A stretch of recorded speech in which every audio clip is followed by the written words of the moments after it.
የኦሮሞ ነጻነት ግንባር ማዕከላዊ ኮሚቴ ስብሰባን አድርጎ ነበር።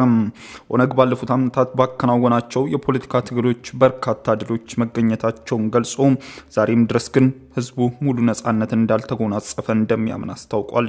በፖለቲካ አስተሳሰብ ልዩነት ምክንያት ዛሬም መታሰርና መሰደድ እንዳለ የገለጸው ኦነግ ባለፉት 7 ዓመታት ችግሮቻችን በንግግር ወደ መፍታት መሻገር አለመቻሉን ገምግም ያለው ብሏል። የኦሮሞ ነጻነት ግንባር ኦነግ ለሁለት ቀናት ጉለሌ በሚገኘው ዋና ቢሮ በማካሄድ ትላንት ባጠናቀቀው የማዕከላዊ ኮሚቴ ስብሰባ ፓርቲው አሁናዊ ሁኔታን ጨምሮ የኦሮሚያ ክልልና ኢትዮጵያ ብሎም የቀጠናው ተጨባጭ ይዞታዎችን መገምገሙን አስታውቋል። የፓርቲው የህዝብ ግንኙነት ኃላፊ አቶ ለሚገመቹ በዚህ ላይ በሰጡት ተጨማሪ አስተያየት ፓርቲው ባለፉት 5 ዓመታት ያለ ቢሮ መንቀሳቀሱን ጨምሮ በርካታ ተግዳሮቶችን አሳልፏል በማለት በዚህ ወቅት በየጊዜው መገናኘት የነበረበት የፓርቲው የፖለቲካ ድርጅቱ ማዕከላዊ ኮሚቴ ሳይገናኝ የቆየበትና የአመራሮቹ ከፓርቲው መውጣትን ጨምሮ በርካታ ተግዳሮቶች የገጠሙበት በመሆኑ ችግሩን እልባት በመስጠት የወደፊቱ አቅጣጫ ማስቀመጥ ያውኑ የማዕከላዊ ኮሚቴ ዋናዎቹ ትኩረት ናቸው ብሏል። ፓርቲው በውይይቱ ወቅት የኦሮሞ ነጻነት ግንባር ኦነግ በተመለከተ ፓርቲው ባሳለፈው የ5 ዓመታት የገጠሙትን ተግዳሮቶች ገምግሞ የወደፊት አቅጣጫውን አስቀምጧል ተብሏል።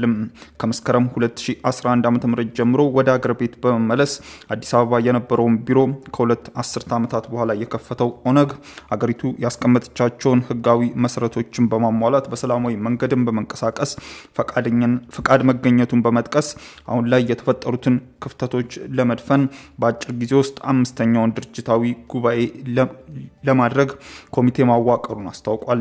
ፓርቲው ያለ አግባብ ከፓርቲው የወጡትን ያላቸውን የፓርቲው አመራር አባላትን በማስመልከት ስራ አስፈጻሚ ኮሚቴ አመራር አባላቱን ከፓርቲው ያገለለ መሆኑንና ይህንንም ውሳኔ ለፓርቲው ጠቅላላ ጉባኤ ለማቅረብ አቅጣጫ ማስቀመጡን ነው የጠቆመው።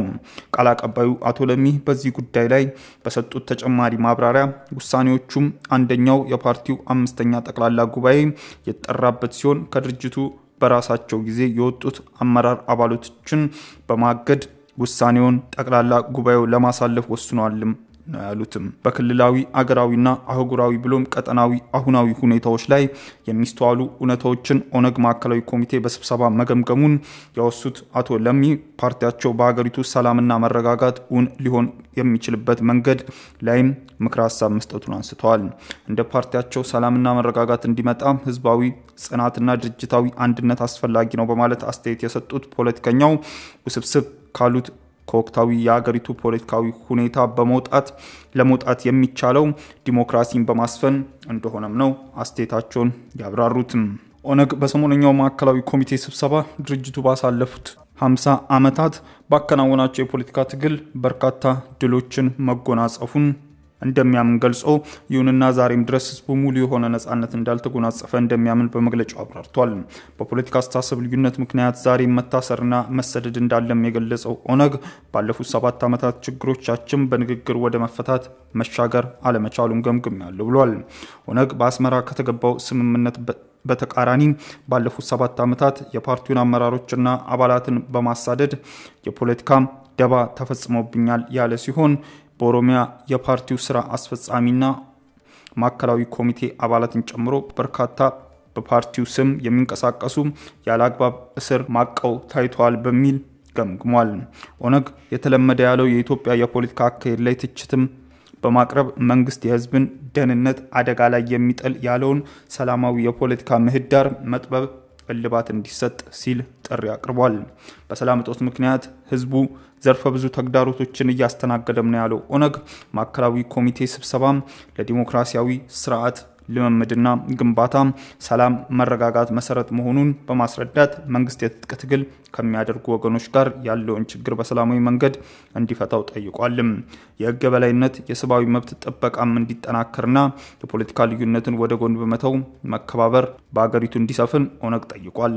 ፓርቲው ተግዳሮቶችና ችግሮችን ከአፈሙዝ ይልቅ በሐቀኛና ሰላማዊ ውይይት ብሎም ነፃ ምርጫ መፍታት እንደሚቻል ምክረ ሀሳብ መለገሱን ጠቁሟል። ውድ ተመልካቾቻችን በለታዊው የዛሬ ውሎ ፕሮግራማችን ይዘንላችሁ የቀረብናቸው ዋና መረጃዎች እነዚህ ነበሩ። ከፕሮግራም ጋር አብሬያችሁ ቆይታ ያደረኩት እኔ አብዲስ አደፋር ነበርኩ። ከሌሎች የኬሎ ሚዲያ ፕሮግራሞች ጋር መልካም ቆይታም